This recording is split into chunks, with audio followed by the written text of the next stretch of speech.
Magandang araw sa ating lahat. Sa kabila ng pag-unlad ng ating lipunan, nananatili pa rin ang diskriminasyon laban sa kababaihan. Maraming babae ang hinuhusgahan hindi dahil sa kanilang kakayahan, kundi dahil sa kanilang kasarian. LGBTQ plus rights. Kanilang kasarian. Ang diskriminasyon laban sa kababaihan ay patuloy na nararanasan sa iba't ibang anyo, sa tahanan, paaralan, trabaho at lipunan. May mga babaeng minamaliit, pinatahimik, sinasaktan o pinagkakaitan ng oportunidad dahil lamang sa kanilang kasarian. Maraming babae ang may mababang sahod, kulang sa oportunidad, pinipigilang magsalita at mangarap. Makikita ang diskriminasyon sa paaralan, sa trabaho at maging sa loob ng tahanan. Ang mga paniniwalang nagsasabing mahina o ang kababaihan o pangalawa lamang sila ay patuloy na humahadlang sa kanilang pag-unlad. Ang kasarian ay hindi sukatan ng talino, ng lakas o ang kakayahang mangarap. Hindi dapat maging dahilan ng kasarian o sexual na oryentasyon upang maranasan ang kahisan at diskriminasyon. Ang ganitong mga gawain ay sumisira hindi lamang sa isang tao, kundi sa ibang mga komunidad. Sa bawat katahimikan, may boses na pinipigilan. Sa bawat biro, may damdaming nasasaktan. Sa mundong puno ng libel, madalas nauuna ang husga bago ang pag-unawa. Sinasabi nila, ang babae ay mahina, ang lalaki ay dapat matatag. Ito ay hindi lamang suliraning panlipunan, ito ay usaping moral.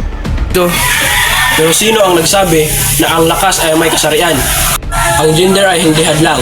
Hindi nito binabawasan ang talino, ang pangarap o ang halaga ng isang tao.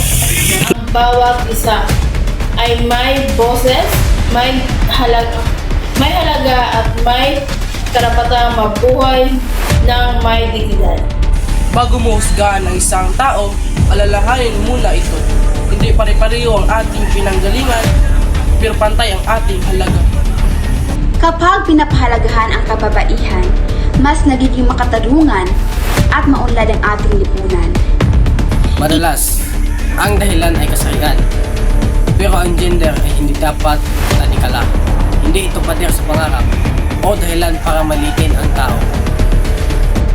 Ayon nga sa Biblia, ang babae at lalaki ay kapwa nilikha ng Diyos at may pantay na halaga sa kanyang paningin. Ang pagmamaliit, pang-aapi at karahasan laban sa kababaihan ay hindi kalooban ng Diyos. Ang Diyos ay Diyos ng katarungan, pag-ibig at respeto sa kapwa. Dahil dito, isinusulungan ang pagpapatag ng mga ahensya na proprotekta laban sa karahasan, mga ahensya na bibigay ng legal na patulong at payo, at ligtas sa espasyo para sa mga biktima.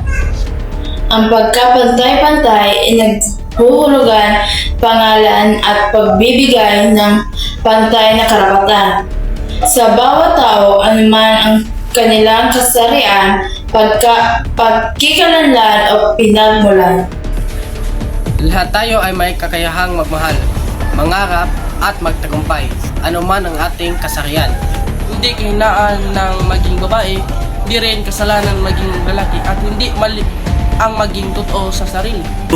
Bawat isa sa atin ay may boses, may karapatang pumili, may karapatang igalang.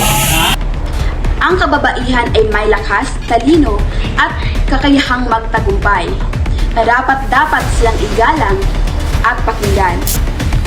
Mahalaga ang pagpapatibay ng batas at ahensya na paprotekta sa karapatan ng lahat. Sa pamamagitan ng edukasyon, pakikiisa at malasakit, maaari nating itaguyod ang tunay na pagkapantay-pantay. Higit sa lahat, nagsisimula ang pagbabago sa atin sa pamamagitan ng edukasyon, pag-unawa at pagtutulungan. Maaari nating makasan ang diskriminasyon at bumuo ng isang lipunang ligtas at patas para sa lahat. Kapag tinanggap natin ang pagkakaiba, Doon nagsisimula ang tunay na pagkapantay-pantay. Ang mali ay manahimik kapag may inaapi. Ipalaganap ang paggalang at pagkakapantay-pantay sa pagitan ng babae at lalaki. Kaya ngayon, maging boses tayo ng respeto, maging boses ng pag-unawa, maging boses ng pagbabago. Walang sinuman ang dapat maliitin, saktan o itabol dahil lamang sa kanilang pagkakaiba. At ang pagkapantay-pantay ay hindi hinihintay. Ito ay pinaglalaban. Igalang ang kababaihan. Ipaglaban ang pagkakapantay-pantay. Iwaksi ang kultura ng pananahimik at takot na dinaranas ng maraming kababaihan. Kaya ngayon, piliin nating makinig, piliin nating umunawa, piliin nating gumalaw. At hikayatin ang bawat isa na kumilos ayon sa aral ng Biblia. May malasakit, katarungan at pag-ibig. Dahil ang respeto ay walang kasarian. Sa isang lipunan na may iba't ibang kasarian at pagkakakilanlan, mahalaga ang igalang ang bawat isa.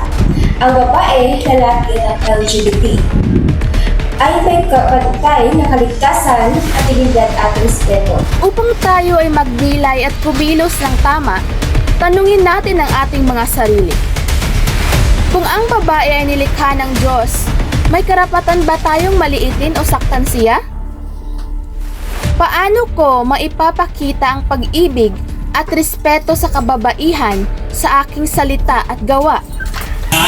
Kapag pinayagan nating mangibabaw ang diskriminasyon, natanggalan natin ang pagkakataon ang kinabukasan. Pero kapag pinili natin ang maging patas, binubuksan natin ang mundo para sa lahat.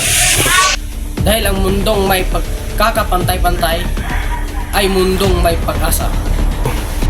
Naniniwala kami na hindi tama ang diskriminasyon laban sa kababaihan sapagkat nilalabag nito ang dignidad na ibinigay ng Diyos sa bawat tao. Naniniwala kami na ang babae at lalaki at mga kabilang sa LGBT ay dapat maramdam ng kaligtasan sa tahanan, paaralan at komunidad. Kung may paggalang, may katarungan.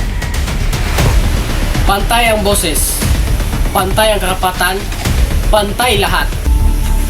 Pantay ang paggalang, pantay ang karapatan, pantay ang lahat.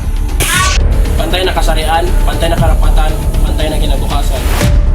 Sabay-sabay nating ipaglaban ang pagkakapantay-pantay. Isusunod na advokasya ito ay isang lipunan walang puwang ang diskriminasyon at karahasan.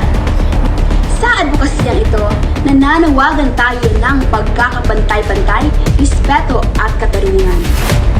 Panahon na upang itigil ang diskriminasyon at bigyan ng pantay na oportunidad ang mga kababaihan.